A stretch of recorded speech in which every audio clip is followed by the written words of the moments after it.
I joined the Marine Corps in 1993.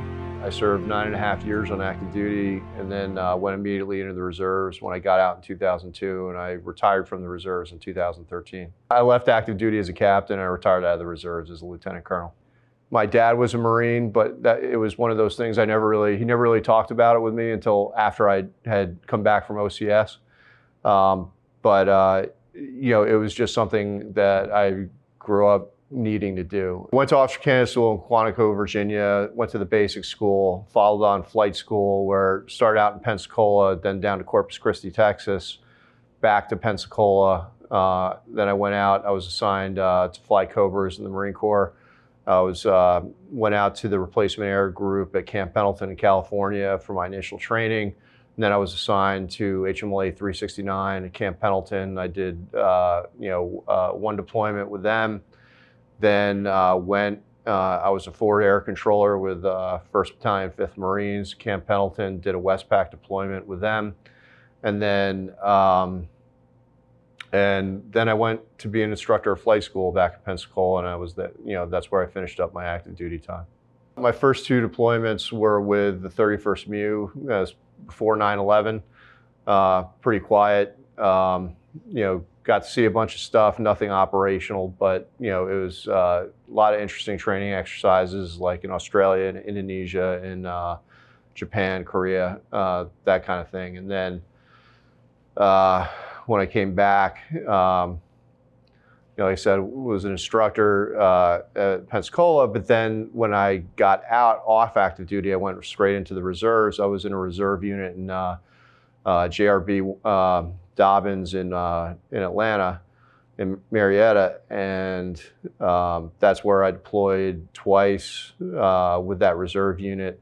First time in the summer of 2004 to Afghanistan, and then I actually cross-decked to another squadron and deployed with them to Iraq in the summer of 2005. Our reserve unit, when it got activated, it was kind of weird because the Army, the 10th Mountain Division, requested a scout helicopter company. And the thing was, they were thinking, in their request, they wanted a specific unit to come. So they tasked it with certain capabilities, and basically the Army said no. They couldn't do it, so they put that tasker out to the entire military. Said, hey, can anybody source a unit that meets these requirements? And the Marine Corps said, hey, we got this reserve unit that's not doing anything right now. Let's send them. And so we went out to Afghanistan. Actually, my unit deployed. We kind of cut the unit in half, and half the unit deployed in the fall of 2003. So we got the warning order like September 28th, 2003, and we were boots on the ground in Afghanistan or October 30th. I was part of the remain behind element for that first unit. I went on the second rotation, so we did 7-month deployments. So first half of my unit went over 7 months. I replaced them, and then we did 7 months, and then there was another unit, or then that first section went out again. So they did 3 rotations. And then the guys that were on that middle rotation, probably half of us cross-decked over to fill out another HMLA in Iraq for that for my second deployment. So it was a little weird. We were a Marine unit showing up attached to the 10th Mountain Division. There was a little bit of cultural friction between the Marines and the Army. Nothing we couldn't work our way through. Ultimately, our main body was based out of Bagram Air Base, which was at the time we had probably a little over 10,000 people in the entire country. I think at its high point they had like 16,000 just on Bagram. But the main body was at Bagram, and then the operational side, the operational flying for our squadron was being done out of FOB Salerno down in the down just outside the city of Coast on the AFPAC border. And we actually, so that first section that had went, they had one engagement during the entire time they were there, and when we got there, it it picked up, I won't say significantly, but it definitely picked up from that. We would fly day, night, any illumination. If you called, we went. And during our 7 months there, we never missed a frag, never dropped a mission. We got called on to go out a couple times where it was dark. The worst flight we had while we were there, my section got called out on a troops in contact. We went up, supported the guys on the ground, and these are, if you know Afghanistan, it's kind of the southern spine of the Hindu Kush Mountains kind of run through it, and so the tops of those mountains can be, I'm not talking about the highest peaks, but like 12 to 16,000 feet. So we would be flying up and we'd be operating around 9,000 feet, which in a helicopter is a little high, still, a couple hundred feet off the ground, but, we're up at the altitude. Well, the other side of the mountains is the southern part, like around Kandahar, is really a desert. So you get these winds that pick up, the haboob, they pick up these massive dust clouds and then they'd push them into the mountains. So what happened was on this particular night, we were out, flew up to the mountains to the troops in contact, everything's good. And then a haboob came in and we were so focused on the fight, we didn't really notice the weather deteriorating. We turned around once we were bingo fuel, we turned around to go back. And it was a lot darker than it was when we left. And just to give you an idea, we were coming down the valleys because we had flown up and down this route several times, so it was somewhat familiar to us at least. I could look out on my NVGs. I could look out to the front. I couldn't see anything.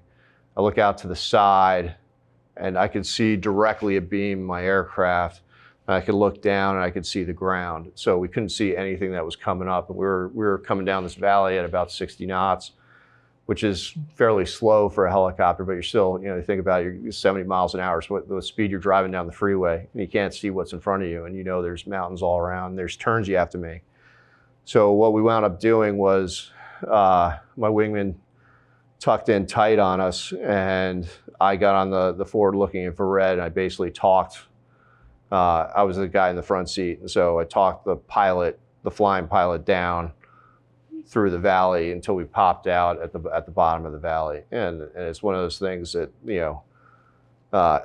until you don't see anything on your NVGs, and you're just like, Jesus Christ, how do I get into this? And I'm not doing this again. And so we talked our way down, and we get down to the ground, and we're just like, Jesus Christ, I said to the guy who flew with a real good friend of mine, and I was like, John, we are never fucking doing that again. And 3 days later, we did pretty much, the same mission, different, same environment, different mission profile, but it was, we were out in it again. But that was the thing is, our attitude was always like, hey, the guys on the ground don't get to, pick when they get engaged or anything like that. So, we don't get to pick when we go. If they call in contact, we were going.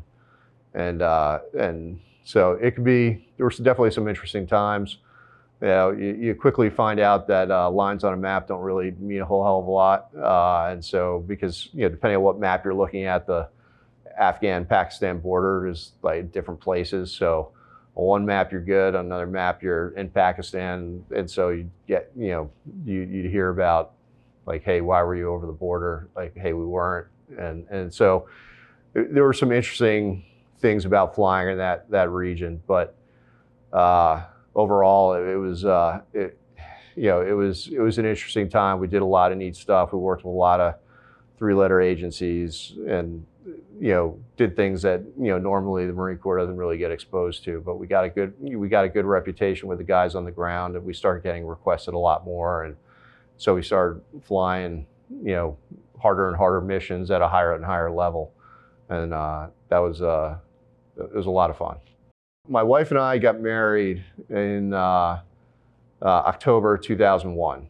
on Long Island. And so I was an instructor down in Pensacola when 9/11 happened. I got 2 phone calls that day. I was scheduled to fly a night flight that night, so I was at home in bed, and first phone call was from the duty officer saying, "Hey, the flight schedule's canceled." And I was like, "Yeah, well, no kidding." And then the second call I got was from the XO of my squadron, who, basically he goes, he said, "Tor, you're from New York, right?" I go, "Yes, sir." "Oh, you have family there?" "Yes, sir." He's like, "Where?" I said, "Well, my brother lives in Peter Cooper Village on 20th Street, so I haven't heard from him yet." He goes, "Okay." He goes, "I'm giving you a direct order. You are not to leave 50 miles from, your home base. Like, I don't want to see you driving. I don't want to hear about you driving up there. I don't want you doing anything. But we got a job to do here." Actually, the next day, we got called in for an all instructor meeting. And we got told basically, stop calling the monitors, stop trying to get back into the fight. I had been at flight school. I was the assistant standardization officer for the whole squadron. I covered certain things for all of flight school, but there were several instructors, especially the guys that had just gotten there, that were like, "Hey, get me back," or "I'm still current in my aircraft, get me back in the flight." And we got told in no uncertain terms, knock that off. You're here to train pilots, and that's what you're going to do. The lesson from that is, the Japanese during World War II sent all their best pilots out to operational units, and they didn't keep anybody back to train anyone. So after things like Battle of Midway, a lot of the cream of the crop in the Japanese Air Forces, were killed. So there was no one left to train new pilots, and the U.S. didn't do that. So we were able to continually push pilots out the door or out to the fight. So with that in mind, we kind of turned to getting guys ready to go to the fleet. A little bit of new urgency. We were the first aircraft airborne in the United States after 9/11 authorized to fly, aside from the combat air patrols that were flying. So I think it was either the next day or a day later, they're like, "Hey, 06 briefs, we're launching." And it was a little eerie, flying, and literally you heard no one on the radios. And it was just like, the controllers on the ground would be like, "All right, we want to do this." Like, "Yeah, you're the only thing out there, so do whatever you want." And so it was a little eerie. So with that, a month later, I got married in the South Shore of Long Island. And my wife, we didn't take a honeymoon because we basically got 3 or 4 days off to go get married. And we had to drive back down to Pensacola and start our life together. And so things following course in the fall of 2003, September 2003, when my reserve squadron was getting the warning order saying, "Hey, you could deploy," which I think within 36 hours turned into, "You are deploying." My CO was looking for "Hey, how do I divide up who goes, who doesn't?" And he looked at me and he's like, "When's your wife due?" And I said, "In 4 weeks." And so he's like, "All right, you're staying." I'm like, "Yeah, but sir, we're gonna be wheels up after the kid's born, so I can go." And he's like, "No." So he did me a favor and it kept me back with the second rotation. So I got to be there for the birth of my son, which happened right before my first deployment, and deployed when he was about 6 months old, actually 5 months old, and then 7 months later came back. And it was interesting because my son's first birthday and my welcome home party we did it all on the same day. So my son is probably the only 1-year-old that had 3 kegs at his birthday party. But it was an interesting time, to say the least. Then I deployed the following year, or 6 months later, I deployed to Iraq, came home, and so I got home beginning of August 2005. I had been accepted into Georgia State's MBA program, which was local to me, where I was living in Atlanta at the time, and so I got accepted to the MBA program, and it started call it like August 9th or something like that. And so I went into my XO, and I'm like, I had my acceptance letter in my hand. I'm like, hey sir, we're scheduled to rotate home in October, beginning of October. Is there any way I could go home early so I could start this MBA program? And he's like, okay, but I'm going to fly you right up to the last minute. And he did. And so my last combat mission, came home, Space A on the rotator. Then met my wife and son, my pregnant wife and son, at the Atlanta airport. I was still wearing camis from Iraq, and went home. I think 3 days later, I was in student orientation, and we had something like 200 people. And everyone had to stand up and do a 30-second talk on, hey, what did you do this summer? If you took the time off, were you working your job? And I was like the second to last guy, and this guy who I wound up working with a lot on my through my program, sitting next to me, went right before me. He's like, yeah, I spent the summer working in my dad's lawn contracting business, so that was interesting. I got to mowed a lot of lawns, but I did the books, and so I said, I'm looking forward to getting my MBA. And so he sat down. I stood up. I said, well, I got back from Iraq 3 days ago. I was at Camp Fallujah a week and a half ago, where I got mortared, and so I've been flying combat missions, and doing medevacs, troops in contact, that kind of thing, and I'm just glad nobody's shooting at me anymore. And sat down, and guy leans over. He goes, I'm really glad I went right before you, not after. So that was again interesting time. So then I literally started my MBA program, and about 2 weeks later, Hurricane Katrina happened. And so my squadron was dual-sided, meaning the main body was at Dobbins Air Base or Joint Reserve Base in Atlanta, and we had a det down at NES New Orleans. And so Belle Chase, NES Belle Chase in New Orleans.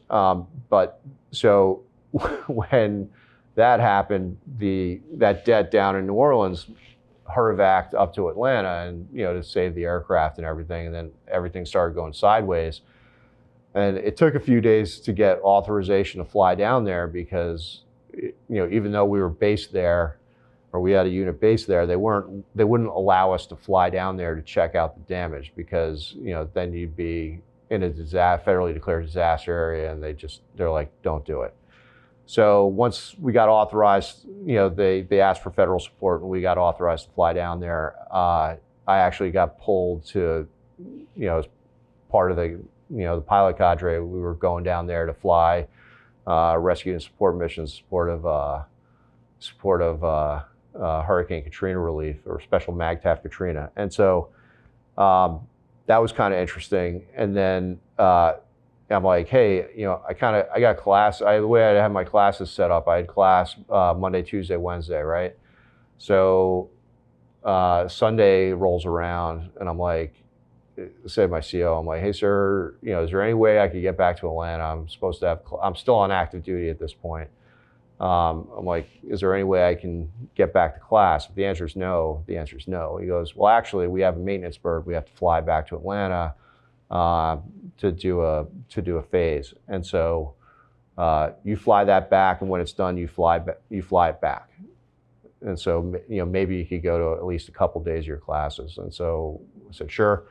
So Monday morning, I flew the aircraft from New Orleans back to Atlanta, got my car, went straight to class, got home to my family like 11 o'clock at night, and did that for a couple days, and then Thursday morning, bird was up, ready to test, and we tested it and flew it back down. And I did that for 3 or 4 weeks. And the interesting thing was, I was taking a economics intro to economics class, part of my MBA, and we were having our first exam like the end of or beginning of September. And I said to my professor, I was like, look, I'm really going to try to be here, but I got this work thing. I may not be here.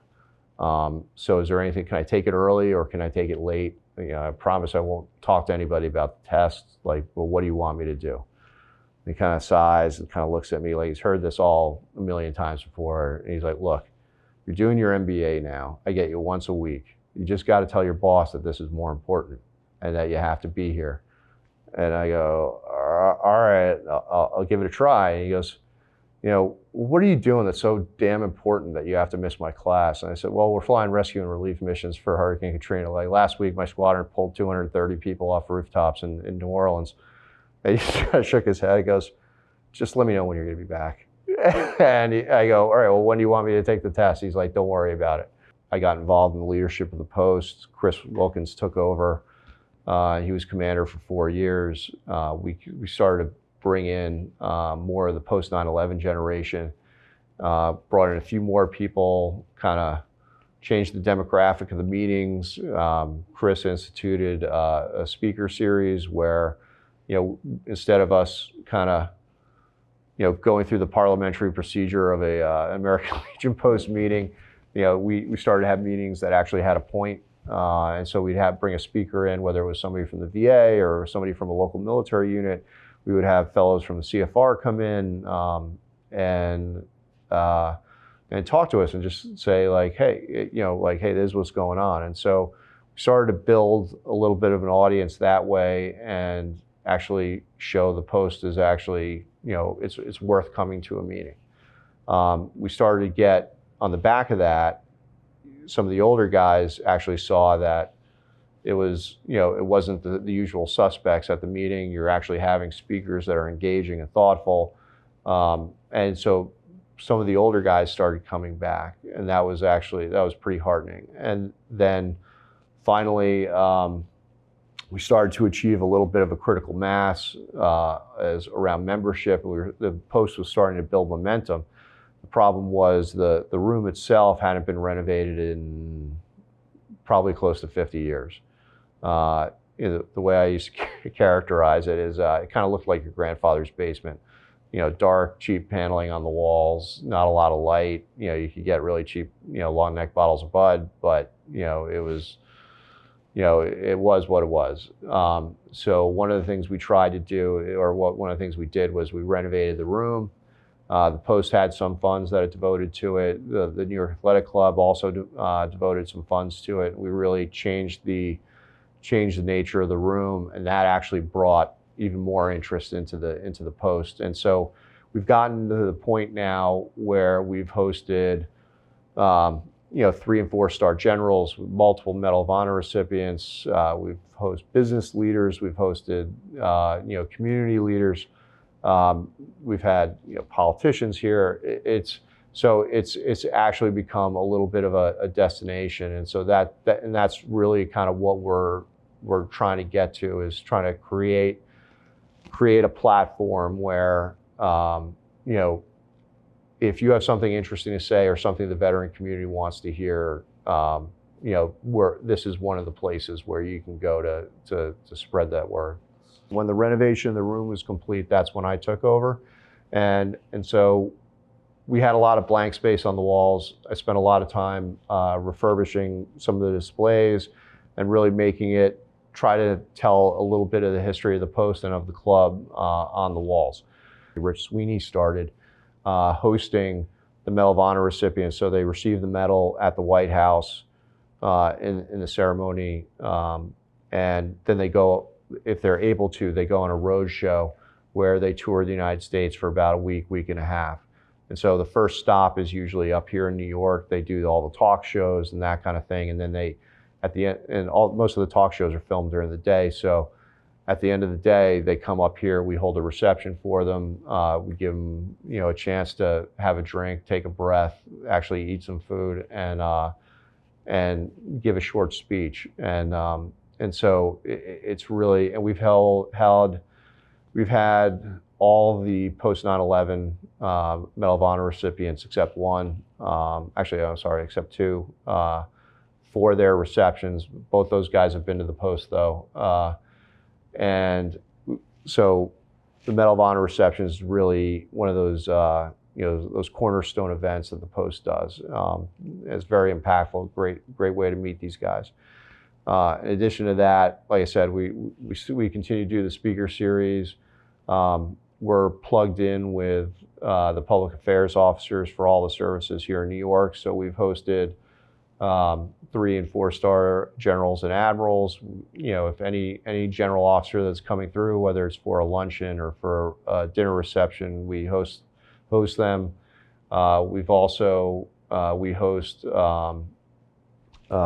There's a military seminar that goes on 2 or 3 times a year here in New York. We host that. The Dense Urban Areas Seminar. We host part. I don't say we host that, but we host part of that. And then we also partner with outside organizations. So we've done events with like the New York Navy League. We've also done events with military-related nonprofits. Like things like the Travis Manion Foundation, Purple Hearts Reunited, the Marine Raider Foundation, the Night Stalker Foundation. So if you're a military-related nonprofit that wanted to do an event like a reception or a fundraiser or a friend raiser, we would definitely help. We try to help those nonprofits as much as we can to help get the word out and also provide them a great location to do it. The one great thing about this post, I would say, is the incredible network of people that are always willing to help